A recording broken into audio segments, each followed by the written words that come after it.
buenas y bienvenidos al tercero de los vídeos que estamos dedicando a la historia de Al-Ándalus. En esta ocasión vamos a hablar de la sociedad, la cultura y el arte en la España musulmana. Anteriormente hemos dedicado un vídeo a la evolución política de Al-Ándalus del siglo VIII al siglo XI. A eso hemos de añadir el último de los vídeos que hemos hecho, que va sobre la economía en la España musulmana. Pues después de esta introducción, ahora sí, vamos a hablar de historia.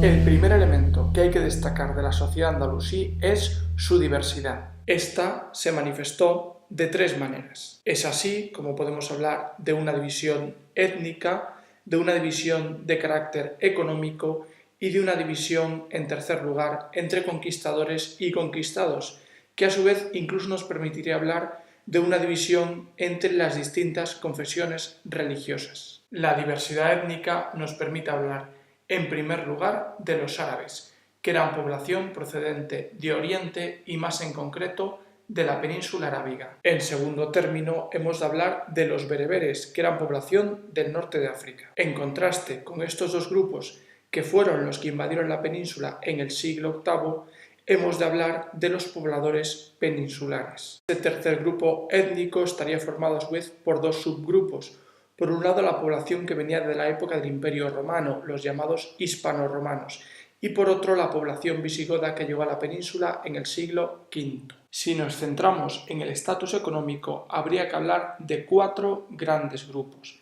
En primer lugar, la Hasa, que era el grupo privilegiado, compuesto fundamentalmente por dignatarios civiles y militares, así como grandes terratenientes y comerciantes. Se puede hablar, en segundo lugar, de una clase media formada fundamentalmente por intelectuales, médicos y pequeños propietarios. El tercer grupo sería el que conocemos con el nombre de la Amma, que estaría formado por bereberes, muladíes y mozárabes.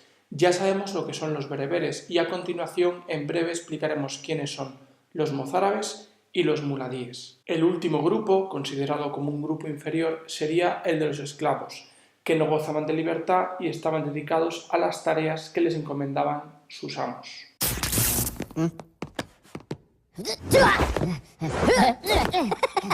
Norituna!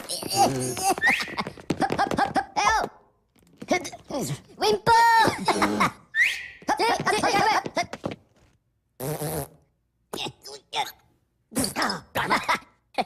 Ok, pivotala!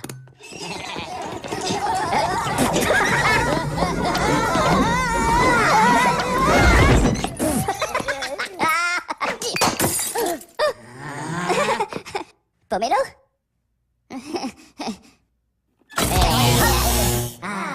A la división étnica y económica habría que añadir, como ya hemos dicho, la división entre conquistadores y conquistados. Esta, además, nos va a servir para explicar la diversidad religiosa dentro de Al-Ándalus. Los conquistadores eran todos de religión musulmana y ya los conocemos. Eran los árabes, que venían de la península arábiga, y los bereberes, que venían del norte de África. Los conquistados, como ya sabemos, era la población que a comienzos del siglo VIII habitaba la península. Este grupo estaba formado, ya lo hemos dicho, por hispanos-romanos y visigodos. Todos ellos, a excepción de una minoría de judíos, practicaban la religión cristiana. Sin embargo, tras la conquista musulmana, algunos de ellos se convirtieron al Islam. Este grupo recibió el nombre de muladíes. Por su parte, aquellos que mantuvieron la religión cristiana recibieron el nombre de mozárabes. Este último grupo, unido a los judíos, formó lo que conocemos como dimníes, es decir, aquellas personas que dentro del territorio musulmán practicaban otras religiones monoteístas, ya fuera el judaísmo o el cristianismo.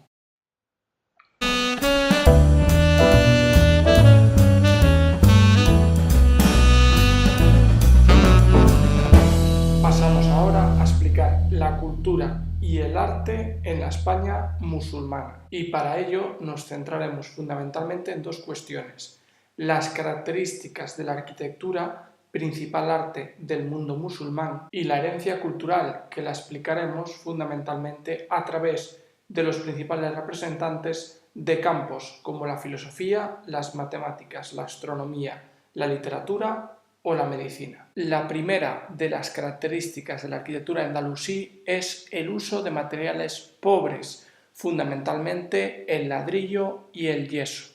Ahora bien, a pesar de esta pobreza material, la decoración era rica, tanto con motivos geométricos, vegetales y epigráficos. Los motivos epigráficos hay que recordar que son aquellos que tienen que ver con la escritura y en el caso de la arquitectura musulmana, fundamentalmente con versos del Corán. La tercera característica de la arquitectura andalusí es que predomina el estilo abovedado, fundamentalmente a través de arcos de herradura, arcos polilobulados y el uso esporádico, es decir, que no lo utilizan siempre, sino simplemente de vez en cuando, de cúpulas.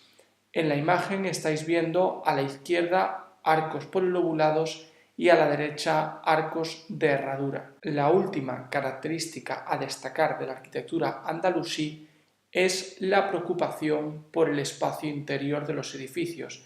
Se busca que sean espacios cuidados, espacios confortables, y en este sentido tiene una gran importancia tanto los efectos de luz como se generan espacios luminosos o poco luminosos en función de las necesidades de la casa o de los edificios públicos o religiosos, y en segundo lugar la importancia del agua, que como ya sabemos en el mundo musulmán era algo fundamental. Ahora bien, aunque esas características se adaptan bastante bien a los siglos de dominio musulmán sobre la península ibérica, está claro que durante esos años hubo una evolución. Eso nos permite distinguir dos etapas, la del emirato y el califato por un lado y la de los reinos de taifas por otro. La primera de ellas se caracterizó por una mayor riqueza material, destacando dos edificios, la mezquita de Córdoba, que mandó construir Abderramán I y que ampliaron sus sucesores, y por otro lado el Palacio de Gobierno de Medina Zahara, construido ya en época califal por Abderramán III. La arquitectura del periodo de los reinos de taifas se caracterizó por el uso de unos materiales más pobres y por otro lado por la diversidad de los arcos que usaban. De entre los edificios de esta época cabe destacar el Palacio de la Aljafería de Zaragoza y la Alcazaba de Málaga. El papel intermediario entre Oriente y Occidente y entre África y Europa que desempeñaba el mundo musulmán le permitió empaparse de la cultura de todas esas civilizaciones. De esta manera, Al-Ándalus se benefició de la gran corriente cultural que provenía primero del Califato de Damasco y posteriormente del de Bagdad. A su vez, los peninsulares aprovecharon todo ese bagaje para hacer sus propias aportaciones a la cultura común del mundo musulmán y posteriormente también a la cultura europea. Por ejemplo, en el campo de las matemáticas les debemos la numeración arábiga, donde se incluye el número 0, que aunque no sea un invento suyo, nos llegó desde la India a través de territorio musulmán.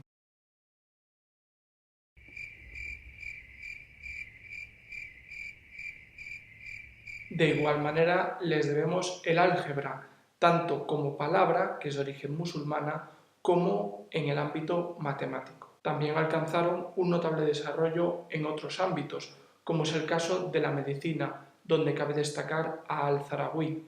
También hemos de hablar de la astronomía, donde destaca a Zarquiel de Córdoba, y por último a la literatura, donde destacan los versos de Ibn Anz. Por último, en el campo del pensamiento y de la filosofía, hemos de destacar tanto al judío Maimónides como al filósofo Averroes. Este último además fue fundamental para el desarrollo de la escolástica medieval en el mundo europeo cristiano.